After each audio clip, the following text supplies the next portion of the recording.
gentlemen, and welcome to the We the Locals podcast. My name is Josie. I'm Jessica. And we got Stu over pushing buttons in the corner. Give a shout, Stu. Woo! All right. So, in case you, missed it, we've had a lot of changes for our episodes for this month. Due to the Jewish holidays, we weren't able to go live last week on Thursday.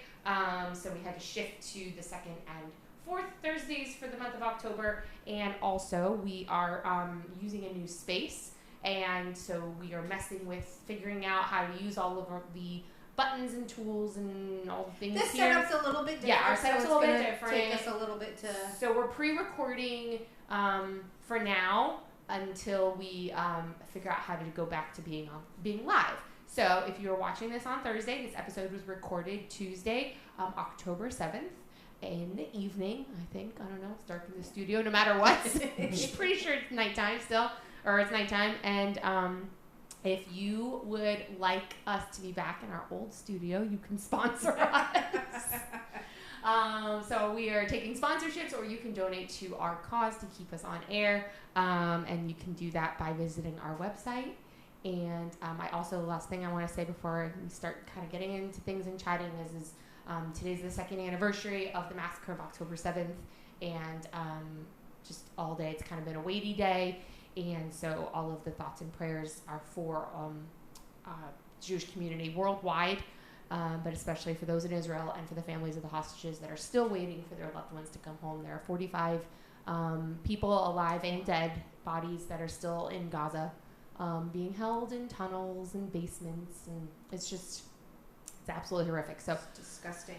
Praying that ends very quickly and speedily and soon. And also, it is the time of our rejoicing. As hard as it is to say that here in the Jewish world, it's Sukkot, and so Chag Sameach to everyone who is observing that. And that's all, and that's it. Moving on for tonight. Yes. I think those are all the things, right, that I'm supposed to cover. I think so. Before we get You're into still going to get our full episode yes. as if it was live. We're not going to clip. We're not going to edit any of those things for one. We might try to add some music in the beginning and the end. Yeah. Possibly to beep out any curse words. Exactly. But for the most part, I don't know how to do the edits. Stu doesn't know how to do any edits. So Neither we do could I. probably add a few graphics or stuff in here and there, but for the most part, you're going to get a full episode just like if you were live. Be sure to subscribe to our website. Yes, if you go to bethelocals.com, the little pop-up comes up. If you just input your email address, you'll get the links and everything emailed to you as soon as our episode drops. Until then, I may drop the episode or inform people of the episodes before Thursday. So if you subscribe, maybe we'll make it a little early special. access. You get early that. access to the episode. You get something special for being a subscriber. Yeah, so be sure to subscribe our episodes on YouTube, Rumble, however you listen, because that just kind of helps us grow and gets our reach. And we just want to inform you about what's going on in Palm Beach County and coming through to the 24 cycle. Or 26 cycle, coming from the 24 cycle. There's a lot of things kind of going on here locally. All of the budgets kind of got wrapped up. Yep. By they the all end had of to be done by the end of September. They all had to be done. From my research, I found that all the municipalities raised their budget to account for the added property values that they got. So none of them went to the rollback rates. A couple of the municipalities tried to go to the rollback rate. I know Palm Beach County. The Republican commissioners, Sarah Baxter and Marcy Woodward, both tried to get the county commission to go back to the rollback rate. And those Democrats love to spend some money. Right. And exactly. And what that would have done is it just would have saved an additional $87 million from this year's budget. So if anybody's yapping and yelling about how our conservative commissioners are not conservative or fiscally responsible, I think we all need to take a step back and reconsider what that means. Because if they were working and the lone votes against even another Republican, the other Republican didn't vote for it. It could have been a Republican-Democrat vote, and it was not. It was two Republicans who stood and said, let's cut back our budget. Let's give the taxpayers a refund. And basically... they didn't vote for it, so I don't want to hear anymore. It's enough. It's enough. So for Myth busted. for those that don't know, the rollback rate basically means that we're going to go back to what we did before the previous budget, which basically means like we keep the same dollar value, but we actually, because property values increased, we got an additional $87 million. And so they wrote that $87 million into the new budget because that's what they were expecting. That's what they were expecting the commissioners to do. If they would have voted for the rollback rate, the staff would have had to go back and cut $87 million out of the budget. Very interesting. The Doge reports came out. Oh, yeah. Except for Palm Beach County. Wait, so we don't have ours yet? No. Ooh, now, spicy. Now, the CFO actually did come out and say something about bloated budget or wasted money or something to that effect. I don't remember the exact words that he used, and I apologize for that. But he basically said that our transportation was out of control. And I'm like, tell us something we don't know, please. Really? Thanks. I thought you were going to help discover something new. Because I'm like, I don't understand why, like, there's nothing else in Palm Beach County. And this is the thing, is I have been trying to tell people and educate people in the 2 years we've done this podcast, is that our budget is a lot of pass-through money, and the county commission actually had on, it was either a workshop, I think it was on their workshop that they had here recently, that they did, they talked about the Homeless Coalition. So the Homeless Coalition is an organization that helps get homeless people off the streets. And so I believe it was Sarah Baxter, Commissioner Baxter, brought up, I think, last commission meeting that she wanted to dive into the Homeless Coalition a little bit. She heard that a lot of their funds go to administrative costs, and so she kind of wanted to do a deep dive. And so when this came up in the workshop and they kind of started to talk about it, it became very clear that the reason why we, as the county, do business with the Homeless Coalition is because it gives them access to grants and money that the county can't get directly. But yet that money that goes passed through increases our budget. It looks like it's in our budget. Correct. Yeah. And so that's a lot of things that the people don't understand when it comes to our budget and how it works. And I don't have all of the answers and I don't know all of the information, but I have had the pleasure of getting the budget and being able to look at basically, all of the line items. You can also look on the clerk and comptroller's website. You can get all of the information about our county budget as well. So they're very transparent, the county is, about our dollars and where we spend them. And then another thing is these grants and things that come in, and, previous administrator Virginia Baker was like, if the program's not funded, it goes away. So if they're able to get grants, if they're able to get funds from other sources, and the county just has to do a portion match, or doesn't have to do anything, then she would allow those programs to come into fruition.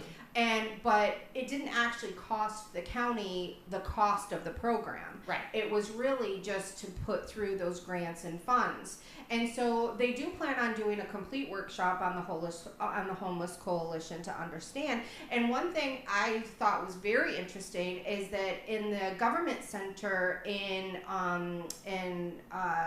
Delray, the South County government complex, they offered the Homeless Coalition office space where they get office space and internet and I think phone lines or something like that. And Melissa McKinley, who I think is the president of the board of directors for Homeless Coalition, she was the previous commissioner for District 6. Which is where Baxter right, is she now. got turned out, so Baxter got her seat, and so now she's part of the Homeless Coalition.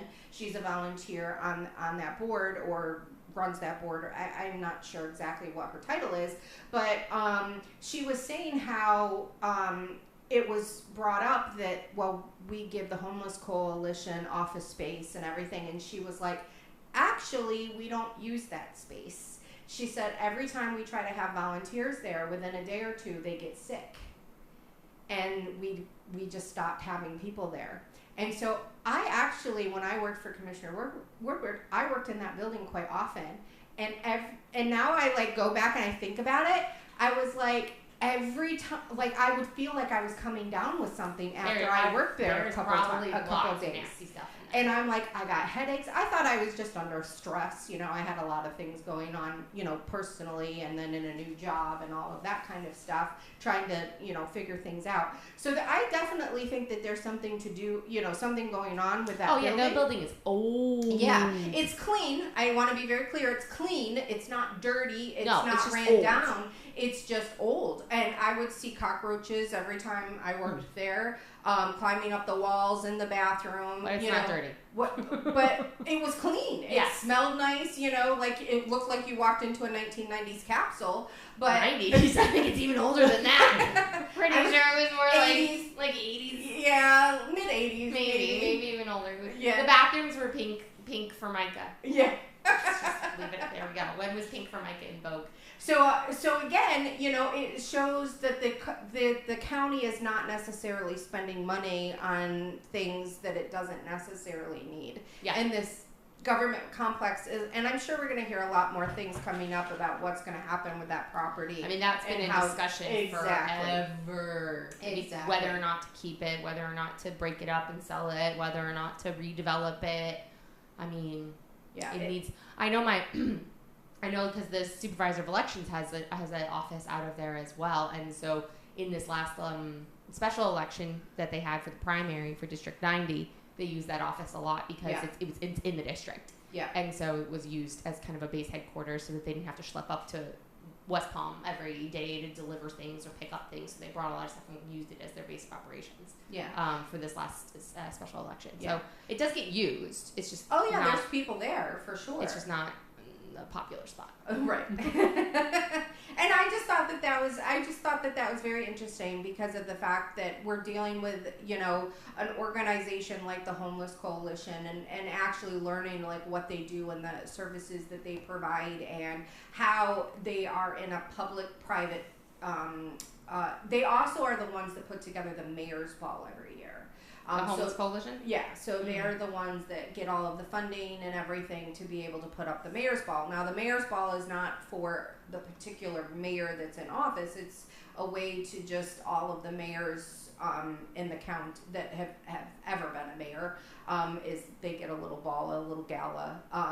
That's one reason that they let Dave Kerner stay the mayor for a second year was because he was mayor during the COVID year and he didn't get any of those fun perks. So he got to stay mayor and take away, who was it? Weinroth. Yeah. Took it away from Weinroth when it was his turn and he messed up the order of who gets to be, how they process to become mayor because he didn't get his mayor's ball. Yeah. Oh my God, that's so funny. Yeah, fun fact. Anyway, so that was very interesting. I'm looking forward to seeing more about that, and it really sounds like a lot of our commissioners want to kind of do a deep dive into some of these organizations that we do business with. But again, like I said, the Doge aspect of it was very interesting because I was like, you saw, you know, Jacksonville and Orange County and all of these other things listed, all of this frivolous spending. Broward County. And the only thing he comes up with, and it wasn't even on the sheet, it wasn't even on the PDF, it was in, you know, a speech or something that he gave that he mentioned, you know, outlandish spending, you know, regarding transportation. Well, it's funny because actually, I mean, Commissioner Woodward is working on a master transportation plan to try to... And she's been trying to get a dedicated funding source for Palm Train. Yes. So there's actually a survey going on all over right now to try to hear people's needs for transportation. What are people concerned about? So if you're interested, if you live in Palm Beach County, interested in participating, definitely you can check that out. We can drop it in the show notes or something like that, just so people know, and so that because those surveys do help them because they want to know. Like I know I sit on the Solid Waste Authority Citizens Advisory Committee, and we've done surveys before to try to find out what are people wanting, because they would rather, a lot of government entities, just like any other good business, would like to get out ahead of what their customers want, as opposed to waiting for the calls of, you didn't do this right. Right. So that's what they're trying to do. So if you get these surveys or you would like to participate in them, make sure you try to do that so that your voice is heard in a way that is constructive as opposed to when something goes Destructive? wrong. Yeah, destructive. When something goes wrong, you're calling and you're like, this is terrible. Why isn't this fixed? Well, we asked you about this 6 months ago. Right. We didn't hear anything from you. I mean, obviously, you Right. the And general government review. moves slow. So it's like, so slow, which is good. You know, I mean, this was a thing, you know, Commissioner Woodward got elected in 2022, and this was something that she hit the ground running with right away. Yeah. As far as the transportation and realizing it's an issue. And when she saw the Palm Tram numbers, she was like, oh my goodness, let's, you know, dive Fix into this. Let's do something. and be able to figure it out. And then, you know, when you look at Palm Beach County and you look at our budget, and it's very interesting because I was at a constitutional fair, not last Saturday, but the Saturday before. Huh. And so it was all the constitutional officers. They came into the city of Boynton Beach. Let me tell you, Boynton Beach has it going on because I'm a newly Boynton Beach resident. I lived in Boca, between West Boca and East Boca for about 20 years, and I've recently moved to the city of Boynton Beach. And so they have this, you know, great, beautiful city hall that they just built a few years ago. And literally, you walked up to the door, if somebody greeted you, hi, are you here for the Constitutional Fair? Yes. Here, let me show you the way. And they walked us through, and there were security guards, and there were people at like the information desk. Hi, how are you today? Thank you for joining us. Thank you for coming. Like, so sweet and so nice, and you got to like see a big part of, you know, City Hall as you're going through. It's a beautiful building. Yeah, and then they had this whole section where all the constitutional officers had their little, you know, folding tables with all of their stuff on it. Of course, Clerk Caruso had all of that kind of cool stuff too, like the checks and balances and all of the things that Abruzzo put out, which made it very transparent of what the clerk and comptroller. I think it's probably the first time ever that people actually know what the clerk and comptroller is and what they do. Yeah. Because I didn't. Yeah. And I learned a whole lot. Right. Well, that's what I'm saying. So I want to hear more about like I feel like in general it's more of like it's just more well known. I mean, Abruzzo did a really good job at going to all of the places and talking to all of the people and explaining what he did and really bringing it into the public conversation. Yeah. Well, the clerk actually does over like 1,000 tasks for the county. That's a lot. Yeah. And they it's have a big like, office. Yeah, they have like 900 employees or something, or 600, and they're supposed to have 900. I think they have 600, but they're supposed to have 900. Wow. So, and most of their staff makes less than 50% of the median wage. So, like Which median wage in Palm Beach County is what? 65? Yeah. So they make less. They make less than $50,000 a year, basically. So how do they survive? I don't know, because I had to get out of government because I couldn't survive on the salary. So it was there's a lot of information that came across in this constitutional fair. And so I'll just kind of go a few of the key things that I learned, which was very interesting. So Sheriff Bradshaw was there. Mm-hmm. Looked great. I was going to say, how did he look? He looked great. He was in good spirits. He was laughing. He had, very personable. He notated that they are the 8th largest sheriff's office in the United States. Which makes sense. I mean, we're the 10th largest school district. Yeah. So, and President Trump lives here. Right. So they've had, in the last year, they've had a 17% reduction in crime. He did say that they have went up to $1 billion budget. Now, it was very interesting, some things I did not know about the sheriff's office. They also cover the airport. Did you know they cover the airport? They do this. They are in charge of the security of the airport. What about TSA? Well, TSA does too, but they are the governing body over the airport. I mean, I guess that would make sense considering that the county commission is the governing body of the airport. Right. So I thought that. So I thought that, and then they have 2 jails. The county jails. 2 county jails. You have one on Gun Road, right in West Palm Beach area, and then you have the one, I think it's Pahokee or Everglades or don't want to get something there. Yeah, stay out of that. Right. And then gators will get you. And then the sheriff's department handles all of the handles the courthouse and all of the waterways. So even if a municipality is on the water, still the sheriff's department actually supersedes on the waterways. I wonder if that's why a lot of the police departments that are on the water don't have big water boats. Because I know that was discussed in like Boynton. Is like I think they got their first like police boat. Yeah. Boca has a couple, like one or two, which you would think there'd be more. Well, Boynton has a couple of like the inlets that like really come in, and there's a couple of the municipalities that have that. Where you have the big right, and that's why you would think they would have like a decent sized fleet, but I don't think they do, and I wonder if that's wise because then the sheriff's boats. Well, that's why they built the new marine complex that's off of I think Congress. That just opened. For the Boynton Police Department? No, it wasn't for Boynton. It's for Palm Beach County. Oh, okay. But it basically to house all of the marine equipment for the sheriff's department. Interesting. Yeah. So that was okay. So tell me more. So that was very interesting to learn more about the sheriff's department, and everybody wants to complain about the $1 billion budget. And the more I was thinking, and I'm going to get to the I'll actually do the property appraiser next. It wasn't actually Dorothy Jacks that spoke. It was one of her, employees or, department heads or whatever. But, she did mention that our property values in Palm Beach County are $514 billion. That's $500 billion. And I know I've mentioned this on the show before, but just kind of think about that for a second. So $514 billion, and the sheriff's office's main job is to protect all of that property, protect the president, his residents, and the 1.5 million residents that live here in Palm Beach County.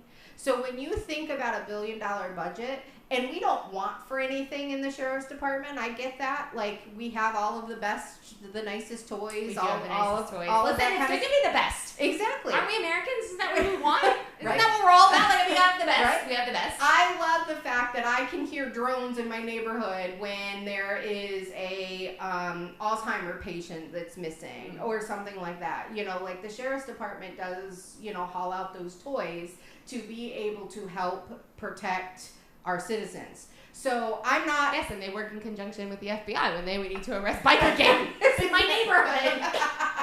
That's true. Oh, I didn't think I talked about that because that was during the summer.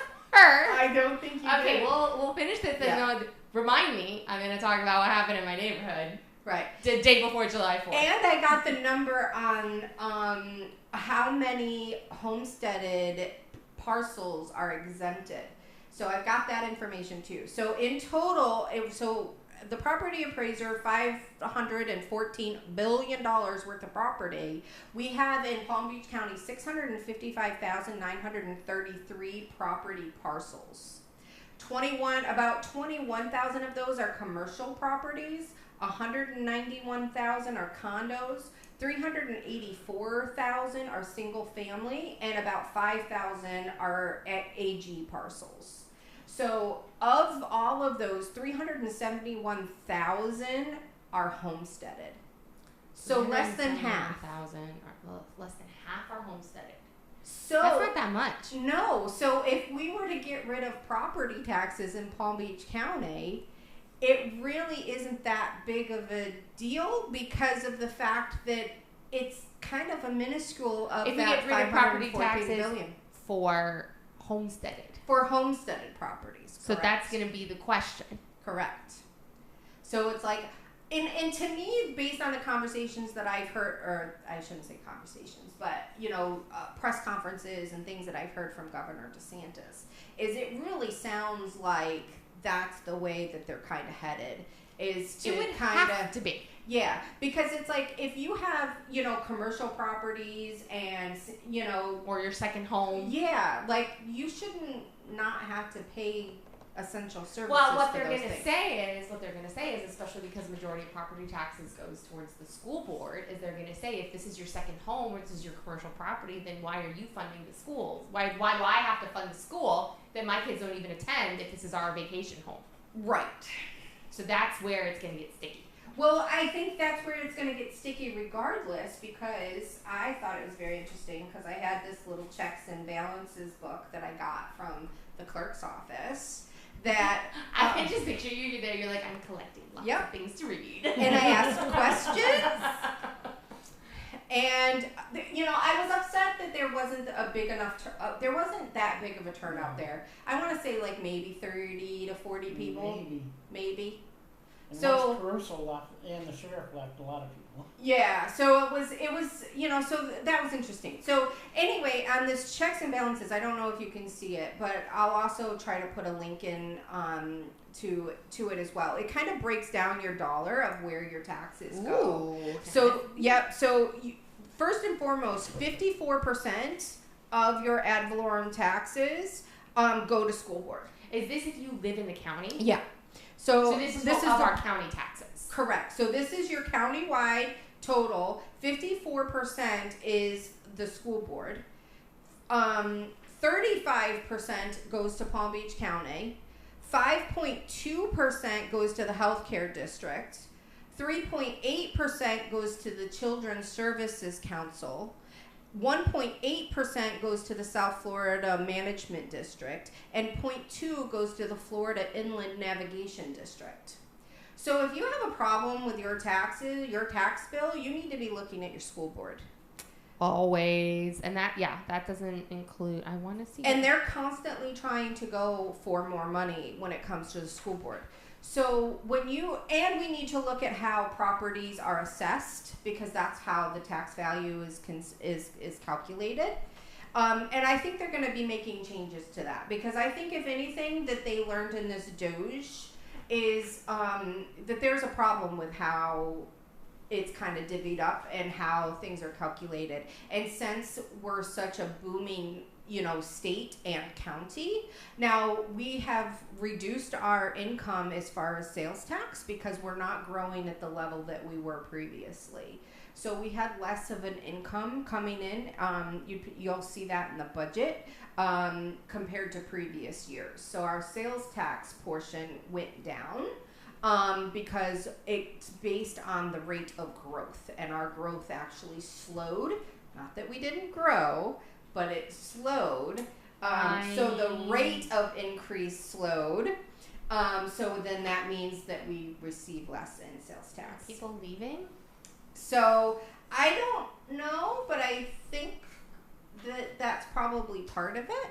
Well, people, we got that boom of people who moved here after COVID, and they're like, oh, Florida's so wonderful, Florida's so great, and they move down here, it's hot, and then they complain. And then our insurances are very high, both for vehicle and property. Yeah. And it's hot, and there's bugs, and it rains. It has rained. I'm sorry, I don't want to devolve to weather, but it has rained like every day, several for times 3 a months day. straight. Yeah. I mean, we were complaining at the beginning of summer that we were so dry. It was so dry, and now I'm like, oh, when are we going to the beach? Yeah. So that was interesting. The next thing, I talked about the clerk's office a little bit. I said that they have over 1,000 duties, but they actually have document archives dating back to 1909. That's cool. Isn't that cool? Can you go see those? I don't know. I was going to actually ask Clerk Caruso next time I saw him, like, what are those archives look like? Yeah, I'd love to do that. That would be awesome. He said that they're actually moving those to digital right now. Ooh, really? Oh. In case you guys missed that, Stu said that Caruso said that they're moving the files to digital. I would love to take the kids on a field trip. Yeah. To go see the clerk's and office. they process 5 million documents per year. That's a lot of documents. Isn't it? That's a lot. Yeah. And then they offer property fraud alerts. I think I mentioned this previously. Yeah, you have. You can sign up and be alerted if anything happens with your property. Like, so, because I've heard, where there people will, like, try to file claims and stuff. Yeah, so they basically can steal the deed to your house with just an online notarized document. And so the clerk's office actually set up a fraud alert that if you sign up and anything happens, it will email whoever you want. So it's like if you have elderly parents, you can sign up and put your email address, so then if something happens to their property, you get informed. But you can go to www.mypalmbeachclerk.com/PFA, fraud, PFA. So, and then that, they are actually working on 184 property fraud cases right now. So it is happening in Palm Beach County. So if you are not protected, some people might have seen like title lock, what is that called? Title lock. Home title lock. Home title yeah. lock is a service, is a paid service that can do, and it helps you if you get $1 million worth of claims. You know, they'll help you get your property back and things like that. Where this is just an alert. This just lets you know something has happened. So if it is a fraudulent claim, then you have time to stop it before you try to go to sell your house and someone tells you don't own your house. Right, exactly. So it gives you a little, and then the state attorney, Alicia Cox, was there as well. And so she talked about how they're active in helping pursue these fraud cases, and that they want to prevent these things as much as possible. So the state attorney's office actually is the 15th Circuit Court, where some of the circuit courts have multiple counties. Palm Beach County is so big, we have one circuit court. Which I've said this before. I have a friend who works in courts and does all kinds of things, and anytime she says, I much prefer working in Palm Beach County than any of the other court systems. Yes. And so here in Palm Beach County, under the 15th Circuit Court, we have the county court, we have felony court, juvenile court, and special prosecutors. So they actually have task force unit for hate crimes, addiction recovery, domestic abuse, human trafficking, sexual assaults. They receive about 260,000 complaints per year. And they have, I think she said, I must not have written it down, but it was like a 92% or above 90% conviction rate. That's incredible. And they're like number 2 in their conviction rate and number 3 in felony convictions. In the country or in the state?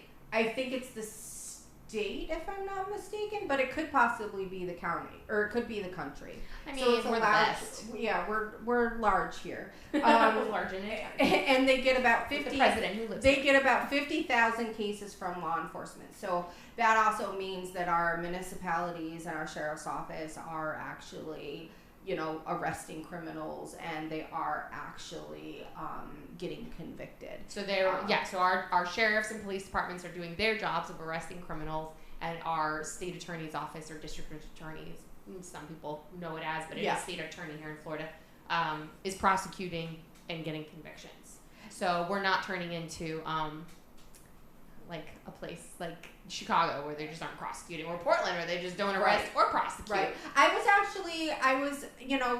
Alicia Cox did run as a Democrat. I'm not saying that, I wouldn't have wanted Sam Stern in that seat. I definitely would have. And based on new documents that came out, it looks like he probably would have won, or he did win, if you consider in the voter fraud aspects that just came out, and I'll touch base in those just a little bit later.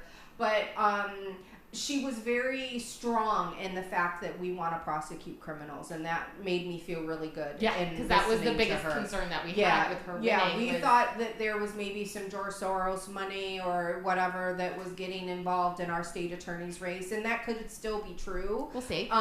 We don't know, or I don't know. But based on what she was saying and the numbers that she was saying, it was very obvious her main goal is to prosecute criminals and to keep Palm Beach County safe.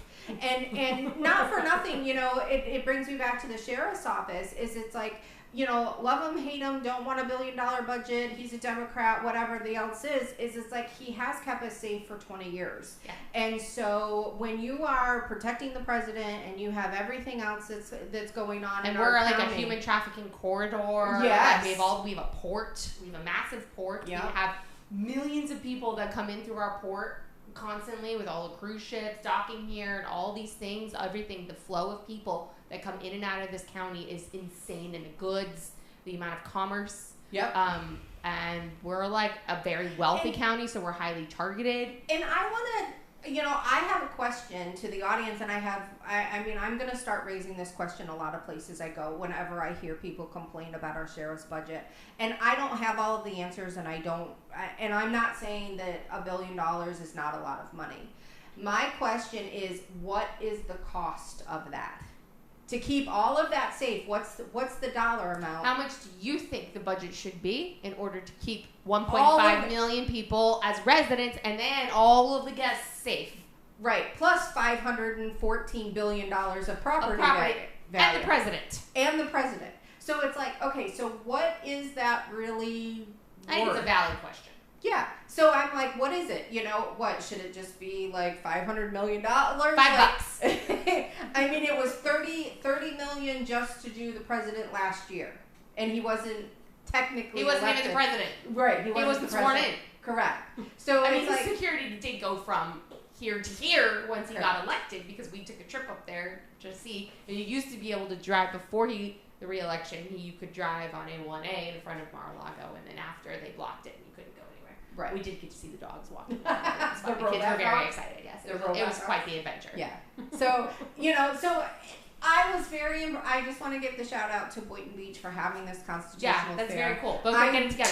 I really encourage more municipalities or the county or something to do this. I love I've kind of talked about having like a convention, here in Palm Beach County, and this is something that I would love to see as be part of that, regardless what side of the aisle that you're on.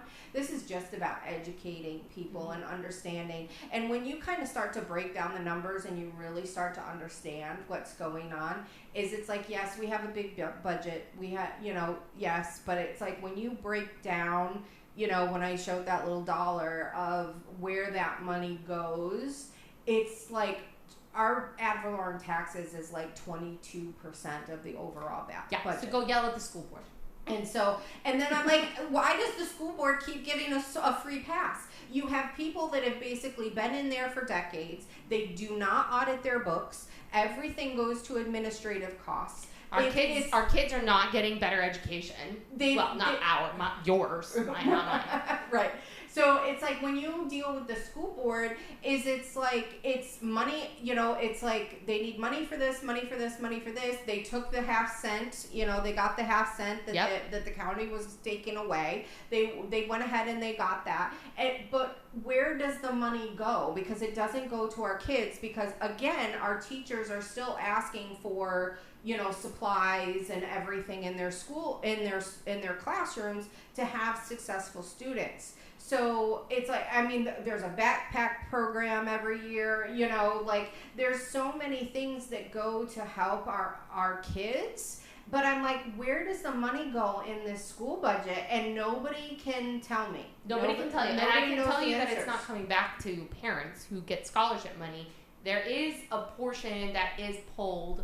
I did find this out that because the school board budget is not just our tax dollars. They also get state money from the Department of Education of the state of Florida. That's where they get money pulled from them. So when they submit their numbers, they get paid from the Department of Education for the students that are enrolled in their school. So if my students are not in their school, they don't get the money for my kids from the Department of Education. And that's the money that comes back to me. Mm-hmm. So when just to kind of clarify, when people say, oh, we have school choice, the money follows the student. It's not the money from our tax dollars, from our county tax dollars. It's the money that the state would give to the school system in order to help support them, to educate them. Those children, that money then follows the student, the parents. And so that's the money that people use for private schools or for homeschooling programs or whatever it may be. So we still pay, we as property owners in my house, we still pay that money And to the school board. And they're not providing a good service for the students because enrollment keeps going down. Yeah, more because and more now why should I enroll my kids in that school when I can Exactly. get my tax dollars back in the form of the scholarship and educate my kids the way I want to? Now I don't have to indoctrinate them, and I don't have to get up at 6 a.m. The best. That was so terrible getting up in school. I was When I had to get my kids up and go to school, I was like, this is terrible. I already put my time in. Why am I getting up? Which sounds terrible, but I was like, it's just for them to go sit in the. When my kids were really little, I got the notes that were like, your child has been late X number of times. I got those a few times. And I was like, what do you want me to do about it? Like, I'm like, have you tried to get 3 kids up and ready and out the door? And lunch is made and breakfast done and all the things. No, I'm telling you what, it's wonderful. I am very much very thankful that we are able to do this. You're less stressed? I am so much less stressed. The stress is different. Yeah. Because now it's all on me. And when my daughter's looking at me going, Mom, how do you do this? And I'm going, oh, crap, I don't remember how to do that. Let's YouTube it. 1000%. So I'm pretty good at some math processes, but other ones are a little fuzzy because they don't use them. I mean, who uses like converting whole numbers to fractions or converting mixed numbers to fractions and back and forth? Who does that on a regular basis? Unless you're numbers people. I'm not doing that. I don't do that. Right, exactly. You're numbers people. Yeah. You're in the numbers people. So she's like, Mom, how do you do this? And I was like, hold on 1 second. Perplexity. How do I teach my 10-year-old da-da-da-da-da-da? Video pops up. I go, here you go. She's there. She took notes. And then she did all her math problems. And I was like, there you go. There we go. I don't have to know how to do this. Right. You have to know how to do this. So the stress is just getting creative to manage all of that. But it's been fun. And so anyway, sorry, totally derailed into that. But fine. just so people know, because a lot of times I've had people asking that about how that money works. So just to clarify, because I've had people say, oh, we have school choice. So no, the money that we pay in taxes for our county still goes to the Palm Beach County School District. That does not come back to us. So. No, that's a good point. And I don't think a lot of people realize that. Mm-hmm. So I think people hear school choice and they think, oh, well then the school's not getting. Yeah. No, that's not. Because and as we're talking about the school board, there's a meeting coming up December 15th. That's the school board meeting, and I believe that there's a lot of parents that are coming out against Edwin Ferguson for coming out against Charlie Kirk For comparing Charlie Kirk to Hitler. Right. That's what he did. Right. So, again, our school board just doesn't get held accountable. And I don't have school-age children, so it's one thing that I don't pay a whole lot of attention to. But considering it's the largest portion of your taxes, you should. Exactly. And that's the thing is I'm like, and then they always say, well, it's for the kids. It's for the kids. It's not for the kids. It's not going to the kids. No. That's the point. It's going to the administration. Right, exactly. And so it's like, so they can hire more, and one of these episodes, I think I want to get into the social emotional learning aspects that they're really trying to push. Because coming from a personal development background, being a certified life coach, and I deal a lot with, feelings, anger, sadness, fear, and shame, like what those mean and how they're like little, you think about it as like you're a car, your emotions are like warning signs that come up on a dashboard. Yeah. They tell you something about yourself to be able to get you into a different direction. And so when you deal with social emotional learning and a lot of these things that are being pushed in the curriculum, not that some of that is a bad thing, because we need to teach our children about emotions. But it's not being taught by people who are certified or trained in teaching it. It's exactly, and it's about being accepted of other people's feelings, and that's not what it's supposed to be about. It's about you. It's about understanding your emotions, how they affect you, and what it means for you. That doesn't mean that because Josie made me upset that she's bad and she's wrong. That means, why am I affected by what Josie said? There's something about what she said that I think internally to be true. And I need to look at that, because if Josie's lying, I would laugh her off. I would be like, what are you talking about? You're crazy. I'm going to go over here, whatever. And, but it's like, if you engage in an argument, there's something there that tells you maybe what she's saying is true and I want her to stop and she needs to stop. And I'm going to use whatever means necessary to make her stop. That's Democrats in a nutshell. That's where social emotional learning takes. Democrats are the crazies in our party. Exactly. So it's like that's where it goes off the rails, because it's not then about you feeling your emotions. It's trying to control others because of your emotions. Facts don't care about your feelings, right? And so that's where that kind of comes into play. So maybe we'll do an episode on that, diving into that a little bit more. How that's working in the schools. Maybe we'll have Danielle Sabata on. Maybe we can talk about that a little bit. We can talk about that, because it's happening in the private schools too. We had it at my kid's school for a couple of the years. I don't know if they still have one.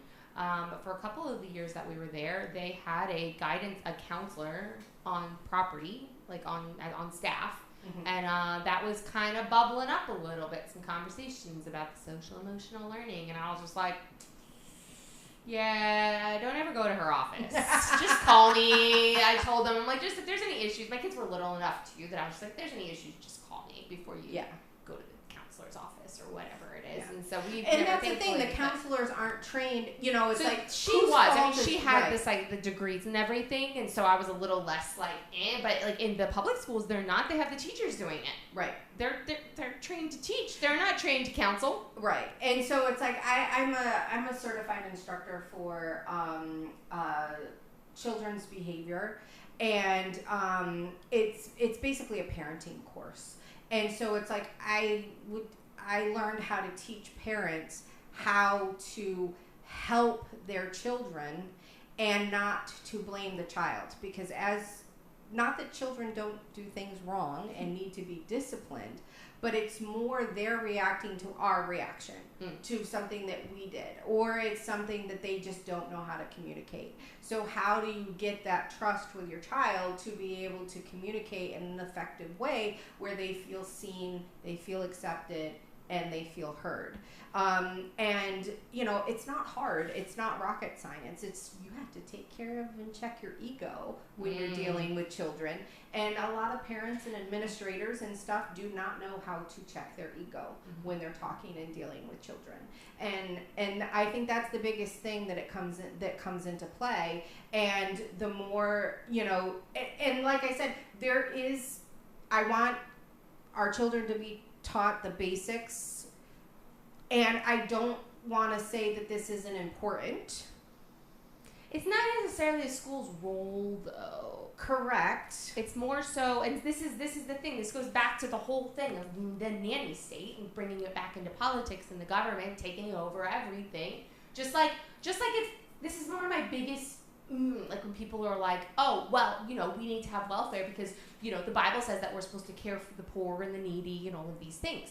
And I'm like, as a faith-driven person, I'm like, absolutely, that's what we're supposed to do. But it's not by forcing, the Bible never says that we are forced to give our money to the government in order for the government to take care of people. The challenge is for us as individuals to take care of people, of the synagogues, of the churches, to take care of the community and to build the community. And not to make yourself worse to make somebody else Correct. Better. And so that same thing applies in the schools. The schools are not there to parent children. Schools are there to educate children. And when we as parents abdicate our authority to the government, to the schools, starting at 6 months old when they go into daycare, then we are giving over that authority. Yeah. And if we are not, and I'm going to say this too, like a lot of times, like I was homeschooled, and I live in this town that I was homeschooled in, so believe you me, I run into people, and some of you are probably watching, that I grew up homeschooling with, and the biggest question I always got asked was, well, why aren't you homeschooling?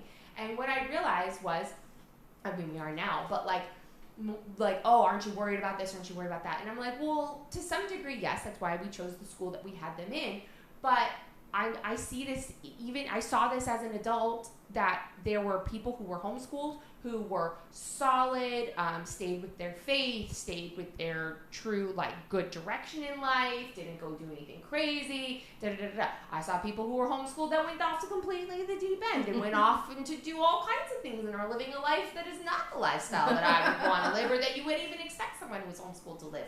And then I know kids who went to public school who are the same thing. Yeah. Some were like this and some are like that. I know kids who went to private school, some are like this and some are like that. And ultimately what it comes down to is parenting. Yeah. And it comes down to what happens in your home. And so you don't have to advocate, just because you send your child to a private or public school does not mean you are abdicating your authority. Correct. You can still hold on to that as a parent in that situation. But a lot of times parents are not doing that. Right. So I'm not saying by sending your child to a school, you're abdicating your authority. I'm saying when you send them to the school and abdicate your authority, then we see this issue. Right. Where the children are not being checked, they're not being checked at home with what they're learning in school and saying, okay, well, what are our values and how do they line up with what we want to raise you with and how do we want to raise you? So I just want to, encourage all the parents out there to make sure you stay involved with your kids, and if you're a grandparent, stay involved with your kids and what they're doing. Don't just, and I'm not saying sending them to public school is the worst thing that you can do. It's not the choice I made, but that's fine. That's why we live in America. It's the greatest country ever because of that. I went to public school, and like my parents never asked me, like did you do your homework? What'd you do in school today? Like my parents never talked to me. Mm-hmm. They were off doing their own thing. So it was like that's all I had. That was the only support system I had was school, and there wasn't anybody that was like, oh, Jessica, are you okay? Or, do you need help with anything? I never got that. Right. Because I just flew under the radar. And so I see a possible need, but it is not supposed to be the core of schooling and what's going on. Yeah. It's about teaching our children critical thinking and to be good humans so that they can be good stewards of their lives, and that they can project and create something positive into this world. It's to give them the skills to continue to do that. And I think that, if you look back into history of school, now that we're talking about schooling, if you look at the history of public school, it's not a good history. It's really not. There's a few books I can recommend people read on that. Like, the whole concept really was to create, especially today's structure of curriculum in the 60s, was to create workers. That's why there's the bell. That's why there is certain hours that you're in certain classes, and the whole structure of everything was designed so that when they graduated at 18, they're ready to get up at 7 a.m. and go to work for someone else and do what they're told and raise their hand and ask to go to the bathroom and ask to do all these things. It was not designed to create a world of critical thinkers, of entrepreneurs, of people who want to make change and do things in the world. And there are people who, despite that system, are able to do those things, but that's not what the system was created for. I think that was the good thing about me being, nobody really asking me. I had no influence, so I could just kind of observe and think. Gen X. You guys ran your lives all over. You're just that's true. I was making my own dinner at 6, putting myself to bed at 10. Generation kids of things that are just, I don't know how to describe it. But that's really when it came about, was like the 60s and 70s, when the structure was being really designed and pushed, and the curriculum was watered down, and all of these, the Rockefellers and all of that kind of stuff, which I'm not going to get into because then I'm going to trigger all the conspiracy theories.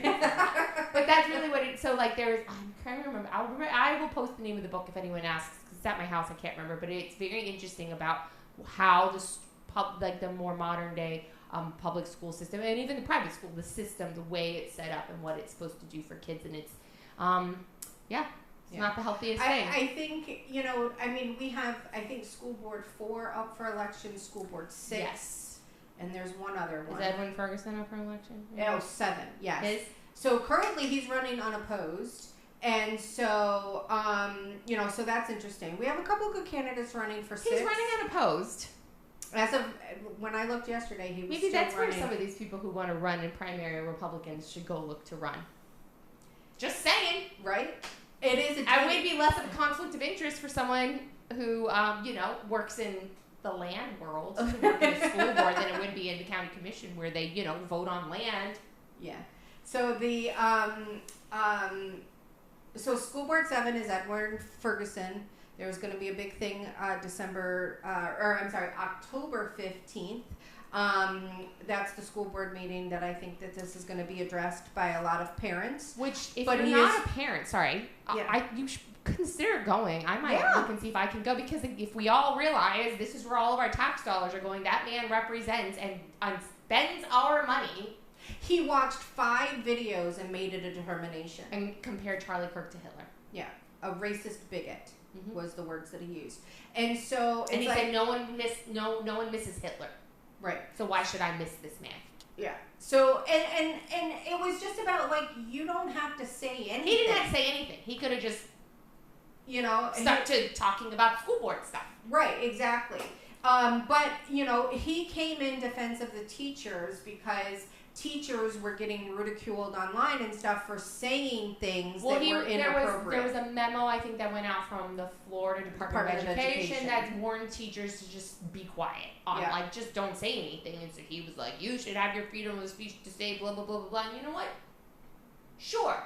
But you're not free from the consequences of that speech. And so they were saying, if you do this, there will be consequences, because that is not cool. And at the end of the day, the voters are your employer.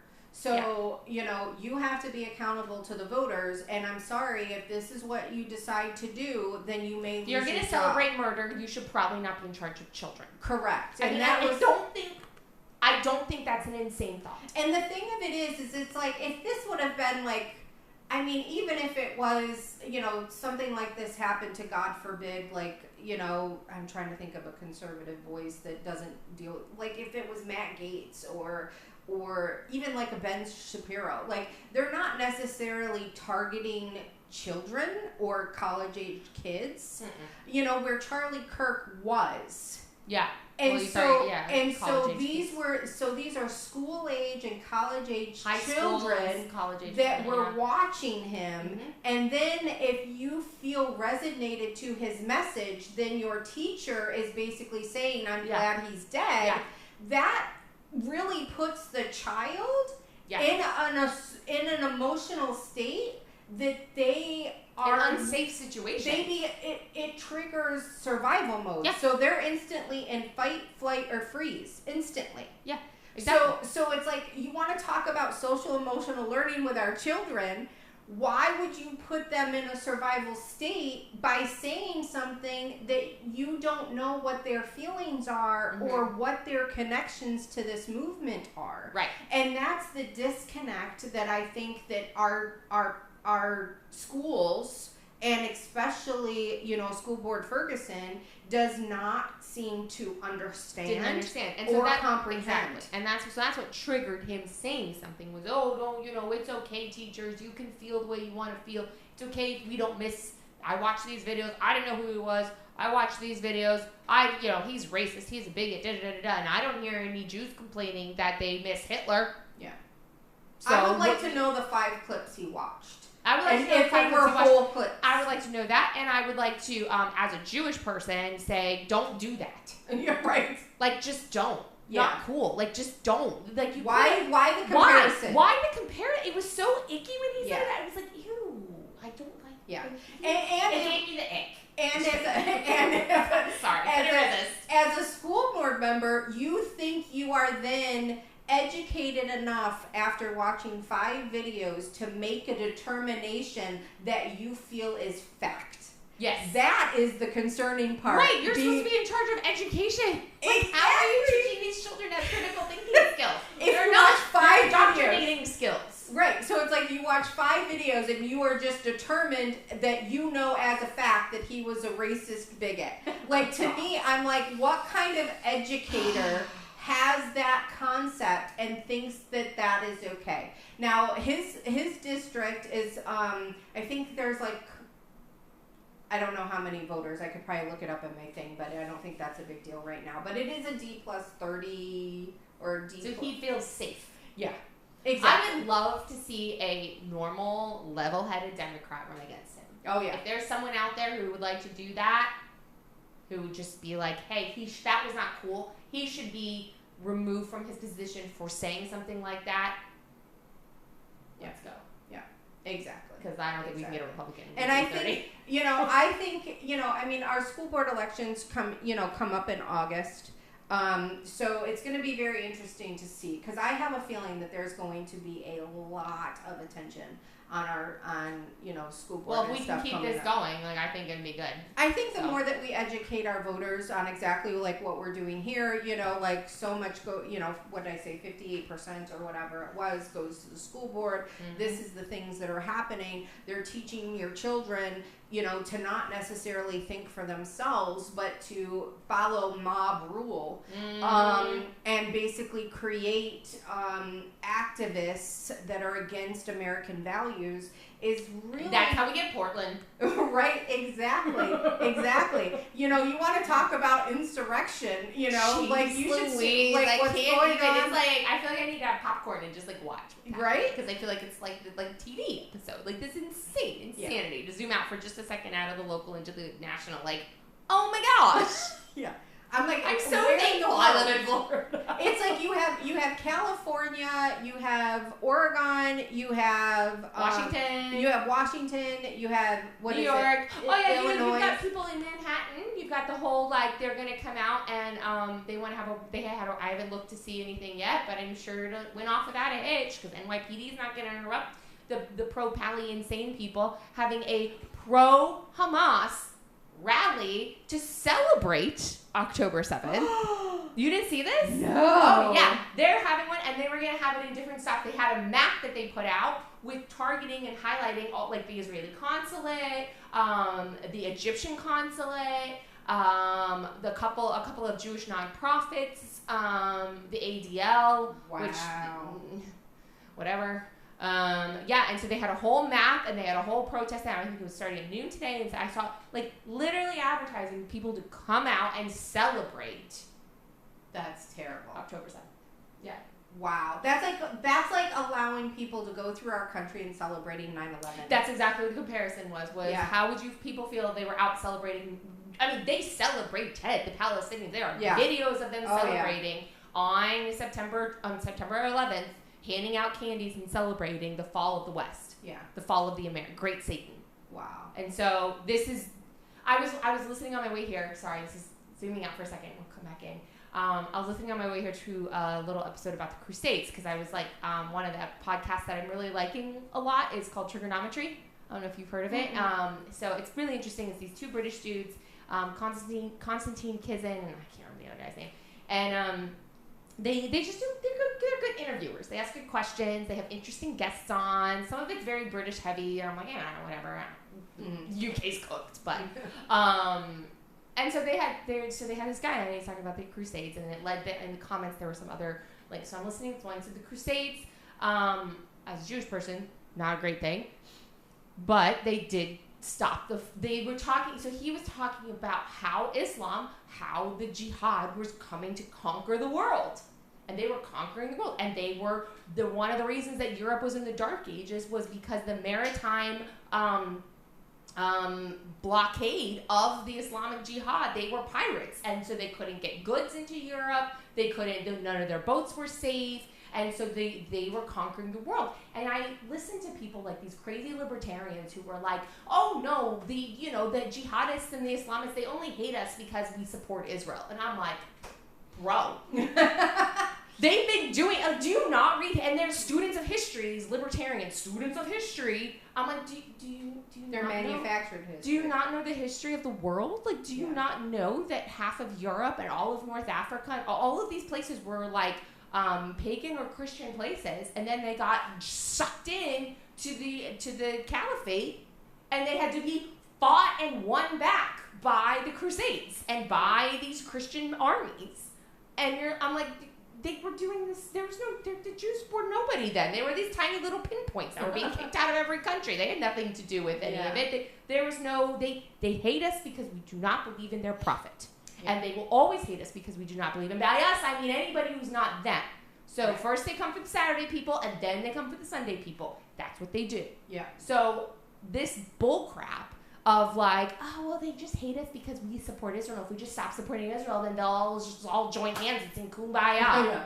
I don't think that's going to happen. No, what they're going to do is as soon as they join hands and sing Kumbaya with you, and then Israel is, quote, destroyed, which Israel won't be destroyed, but sure, let's just go with that theory for a second. They're going to turn it, take this knife out of their pocket and stab you. My favorite is the alphabet soup people who are like, you know, and I'm like, if you went over there and you like the flotilla people, I'm like, please, just let them in. Just send them to Gaza. Just send them in. I watched this one video of them trying to storm the border. There was the flotilla. At the same time, there were people who actually flew into Israel, took a bus to try to get into Gaza, and they stormed these, like, stupid European kids. They're storming the border. These Israeli, special forces are, like, douche, like, throwing them on the ground. It was great. But I was like, you know what? Just open the gate. Just let them in. Yeah. Just go. Just why are we stopping them? They want it. Let them have it. Go for it. Go worship at the ground and then ding. Yeah. Anyway. Yeah. So the point is, bringing it all back here is and then I look at things and bringing it, back to our local stuff. Is I look at what we're doing here in our own party and how we're just fighting and things are going on, and I'm like, we have a serious enemy out there who really would like to see all of us dead. Yeah. Like they really would. You have the Red Green Alliance would like to see all of us die. We know that now. We saw them kill Charlie Kirk. Right. Charlie Kirk represented all of us. We see all of the conservative voices that, get all of these death threats. Millions of dollars in security. Yeah. It's crazy. That could be us. Yeah. They want to see us dead, but here we are. We're going to fight about rhinos. It was really interesting. Rhinos. The rhinos are going to take us all down. So it was really interesting. So the legislative delegation was the other day. I don't remember. I think it was the 30th, if I'm not mistaken. And so the legislative delegation has 5 meetings a year, and it's where they go across the county, and they have different areas that they do when they have each of their meetings, and they talk. Everybody gets an opportunity to direct questions it's an open forum, and so you have 3 minutes to talk, and you come in and you tell them, hey, can you look at this for legislation? Can you look at that? I have a concern about this. This bill looks good. This bill looks bad. Here's a problem in my neighborhood that I need someone to fix. Yeah. It's like a listening session for them to hear what the people are wanting before they go up to Tallahassee for the session starting in January. Right. So, and it was very interesting. So the legislative delegation was chaired by Joe Casello, and so he passed away. Mm-hmm. So that left his chairmanship open, but it also resets at this time of year anyway. So, but to Who's hear... the chair now? Snyder? Right? John Snyder. Yeah. Yes. So he's chair, and Lori Berman Skidmore is vice chair. And so this was really funny. So Snyder talks about how he nominated the it's kind of like they do in the county commission. You're kind of set. It's like a rotation. It's like a rotation, right? And it's supposed to. It's like in their bylaws. It's supposed to rotate between a Republican and a Democrat chair every year. So so it was Casello. So and then I believe Snyder was vice chair. So he now was nominated for chair. So he nominated Kelly Skidmore to be the vice chair, that then took over the meeting to do the chair nominations. So, it's a little piece of business that needed to get done to make sure that the legislative delegation is following its bylaws and doing what it's supposed to.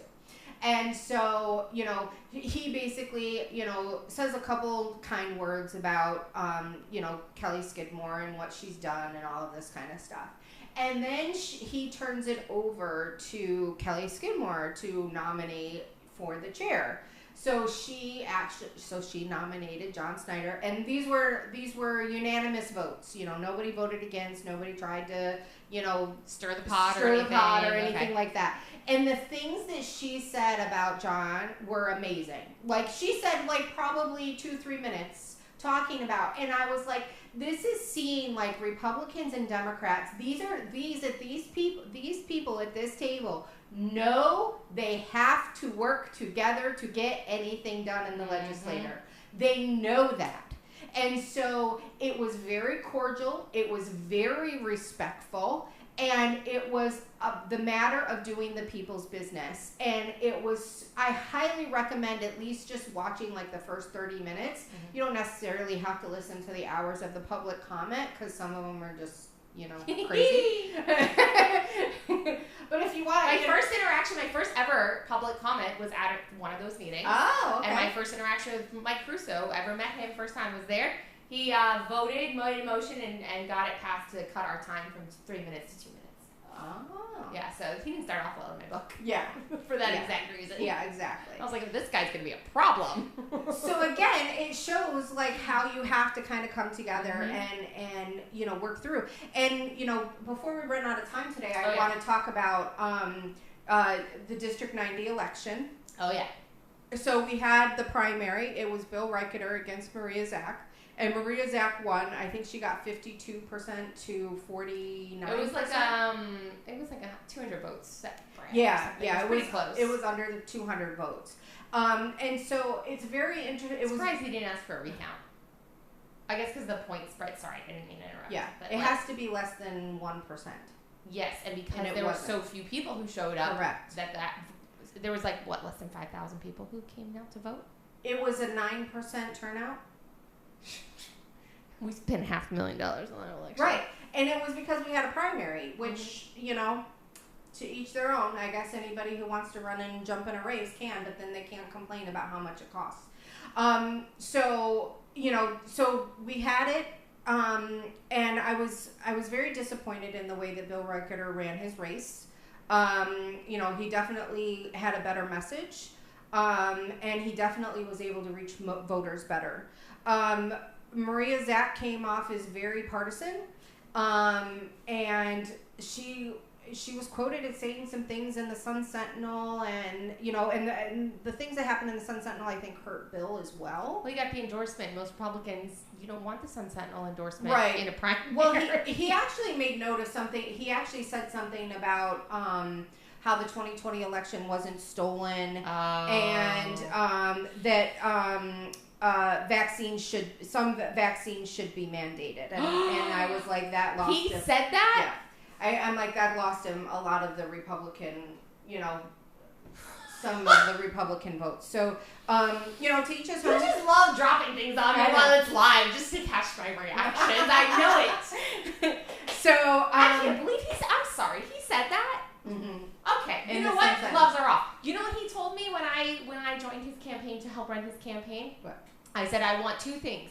I said, when you get elected, I want my main thing. It was actually my main thing. I want you to listen to me. She didn't. And I want you. I would like for you, when you get elected, to make medical freedom one of your top priorities in trying to get us better exemption processes, philosophical exemptions for vaccines for kids, like different things. And he's like, absolutely, whatever you need, I will do that. Let's do it.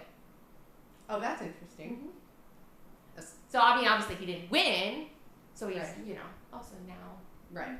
So, and then Maria Zack came out and basically said something about Italy stealing the elections, and... Well, so she sounds kooky. So, it wasn't good for either one, and she actually came across as that she lived in the district. She implied she lived in the district, but she doesn't live in the district. She doesn't. And so, it's going to be very difficult for her to get across the finish line. Rob Long is like... Yeah, exactly.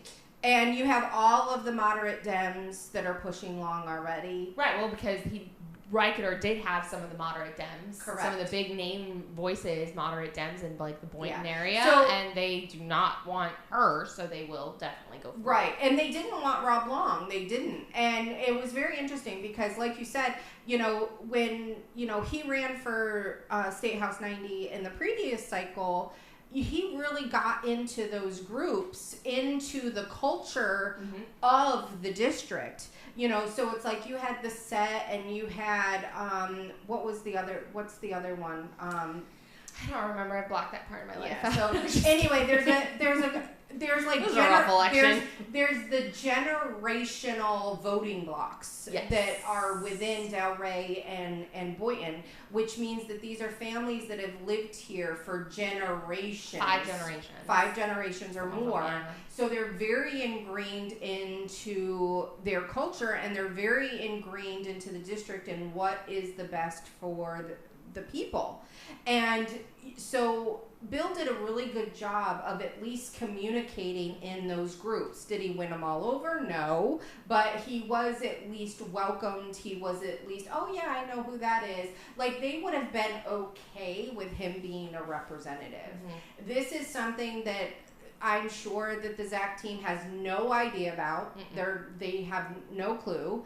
And they don't realize the impact that that's going to have. If you don't live in that district, or you don't take a lot of time to really understand that district, you don't understand. And if you don't live here. And if you don't live, that's what I'm saying. If you don't live in the district, and you don't take, so like Bill didn't live in the district, there's always something, he didn't listen to me.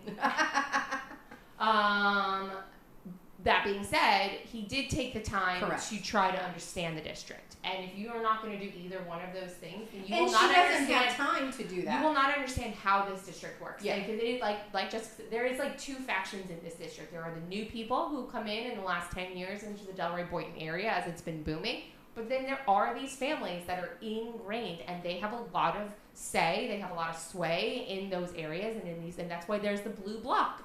If you look at it, there's a blue block in Boynton and Delray, and it's these groups, it's these neighborhoods, and they all vote together. They all vote the way that they all get together at the polls. They were willing to vote for Bill Rucker. And they were willing to vote for him, and we're really, really good at snatching, defeat from the jaws of victory. And here's another example of it. Right. And so now, because we lost our strategic position, is that now there's just the likelihood of being able to have a Republican in that seat. And the reason, and the thing of it is that they are willing to vote for somebody like Rob Long because they know he has no power once he gets into office. He can't do anything because he's in the minority.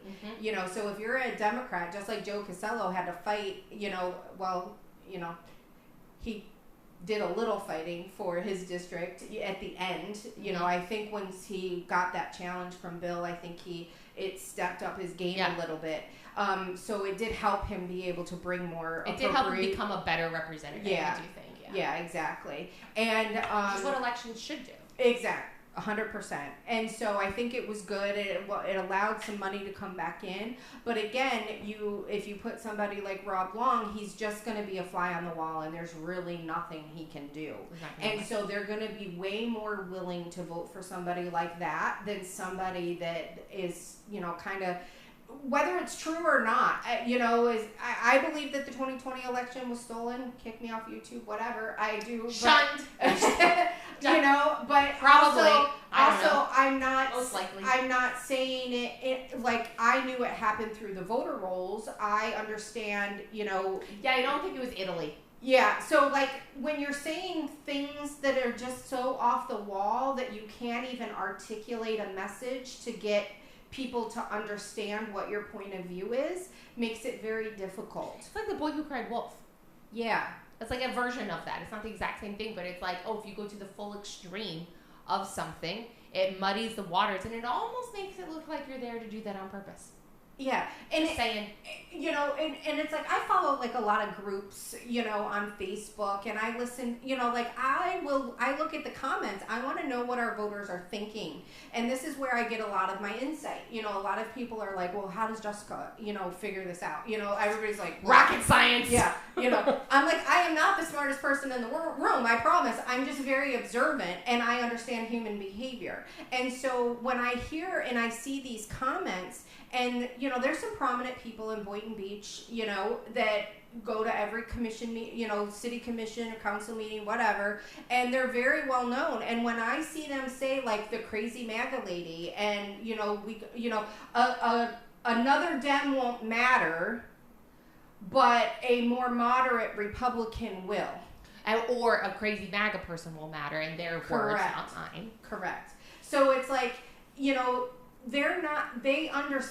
our voters understand what's at stake, and they understand what the power yields. So it's like they don't want somebody that sounds off the wall and kooky. Nope. You know, they want... I don't want someone who sounds like that, even if she's from my party, because she's not going to actually... What that also does... Okay, sorry to interrupt you.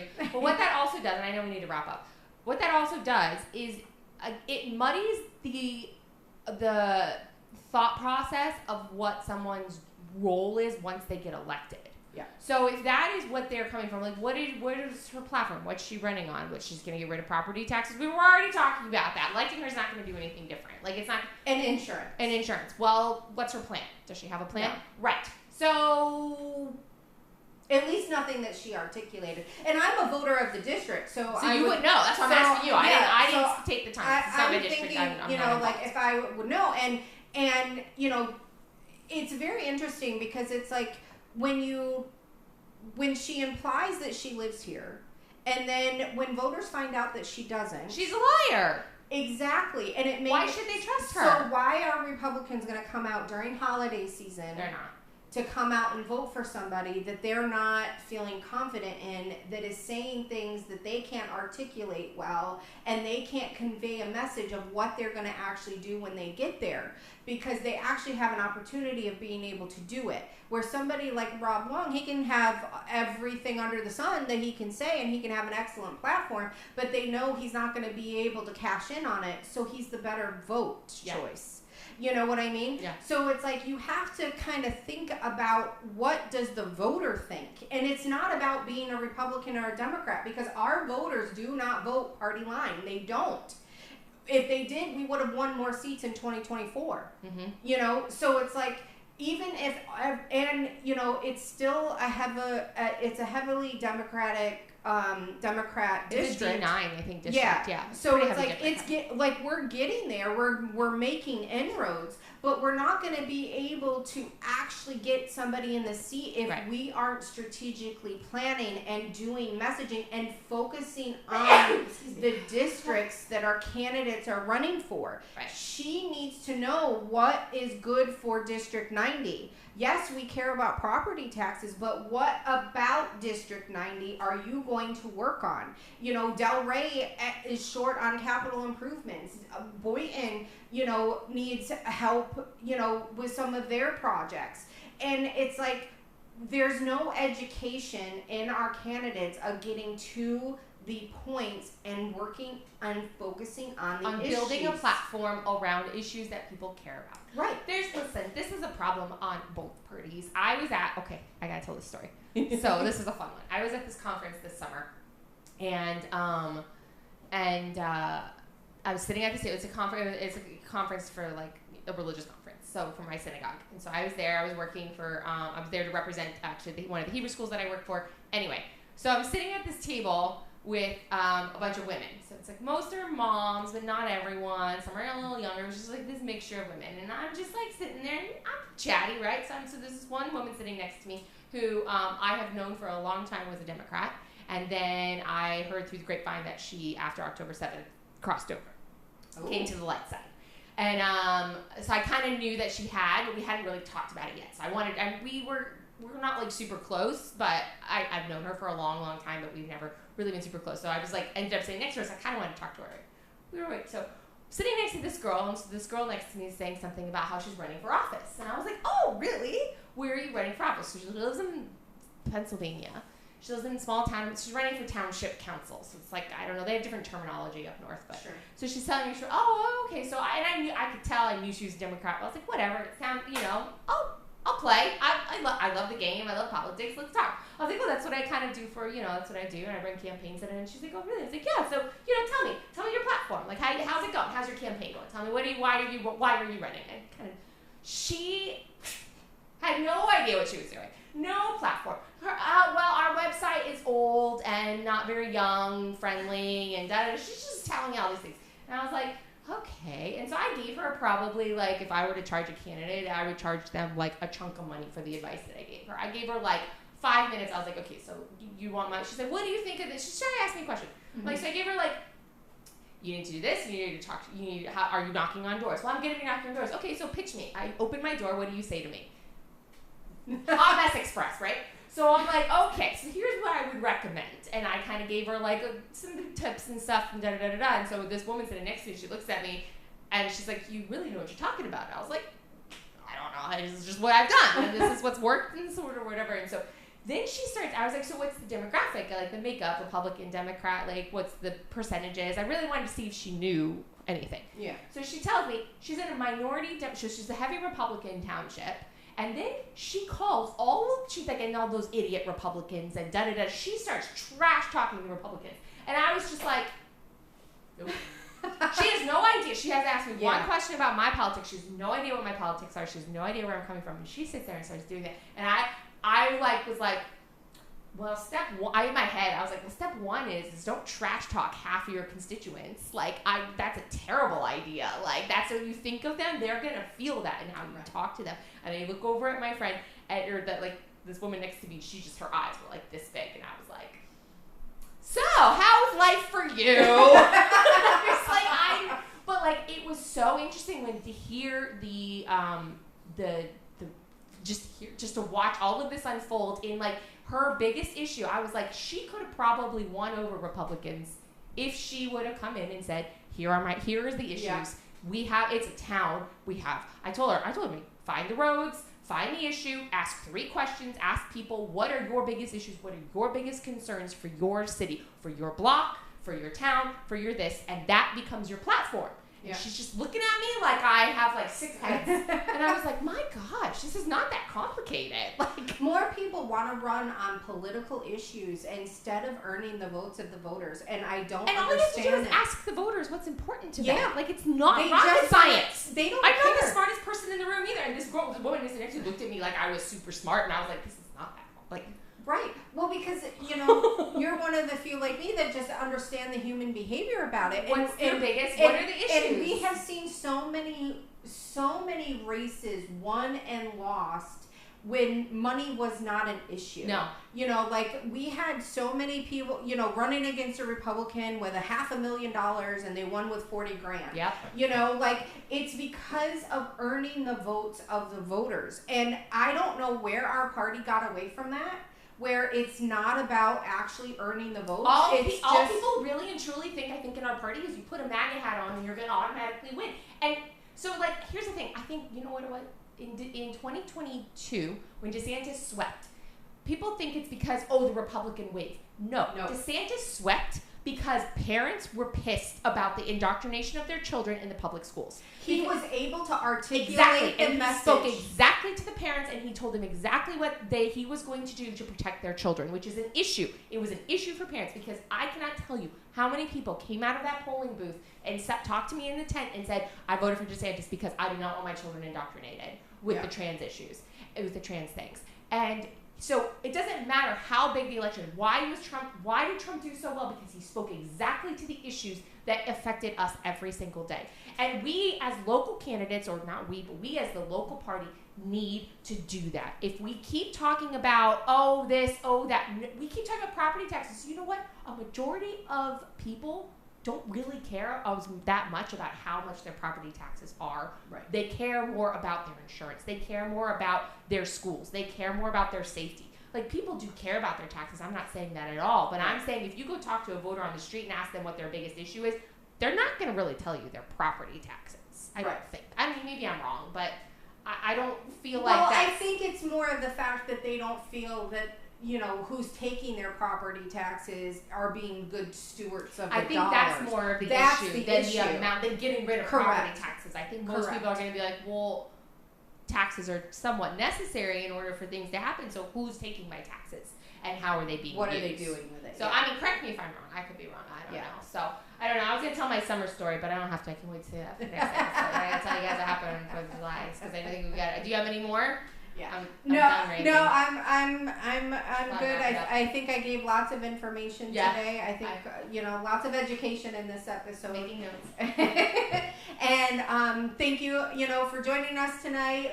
Thank you, Stu and Nick. Shout out to Stu and Nick for figuring out how to get us live in this space. Yes. I hope you enjoy our new look, our new studio. We also launched a new logo and some new, just kind of a new look for us. I figured we might as well kind of splash us up a little bit as we go into the 2026 cycle. The District 90 election is coming up December 9th. Don't forget the school board meeting is October 15th. You can go to the school board website for the details on that. And I know that there was a commission meeting today. I haven't watched that yet, so we'll be able to report on that the next time. I'll be at the next commission meeting because I'm presenting. Well, I was supposed to present and I didn't confirm on time because I was really sick for a few days and they were emailing me anyway. I'll be there though, just in solidarity for the Women's Advisory Council. Advisory Commission on Women are going to be giving our report for 2024. Oh, nice. Our 2024 report at the next meeting. So I'll be at the next commission meeting. I don't know how long I'll stay, but I'll be there for the report. Oh, well, I'll look forward to watching you on there, and I'll make note of anything that you say that I didn't like. I'm not presenting the report. You're just there in solidarity. I'm just there in solidarity. I'm just going to be there, and the report is basically just data. It's just information about what the advisory board does. We don't know what we do. That's what we're there to find out. We're all like, we're going to the commission meeting. I opened up a can of worms. We're getting, it's a whole thing, which I can get into next time. But it's the report. Basically, it's on the status of women. How many have jobs? How many don't? What are women needing? The health of the women, and it's just information and data on the women in Palm Beach County. Nice. Well, we definitely look forward to that. There is an annexation issue that's going on in Boynton Beach. So we'll talk about that a little bit more. I want to get a little bit more information about that. Trying to think if there's anything upcoming. Our next episode will be dropping. So we're going to drop this one on the 9th, and then our next one will be on the 23rd. Yep. So you'll see us again on the 23rd. If we're able to go live, we will definitely let you know. If not, we'll just drop that episode like we are going to be dropping this one. We appreciate you paying attention and learning and educating yourself. And you can follow us on We the Locals FL on Instagram, We the Locals FL on X, We the Locals on Facebook. You can always check out our website with links to our sponsorship information, links to our channels. You get all of that information at WeTheLocalsPodcast.com. If you have any questions, comments, want any of the information that we shared in the show, you can email us at WeTheLocalsFL@gmail.com. Have a great night, everybody, and be sure to stay local. Bye.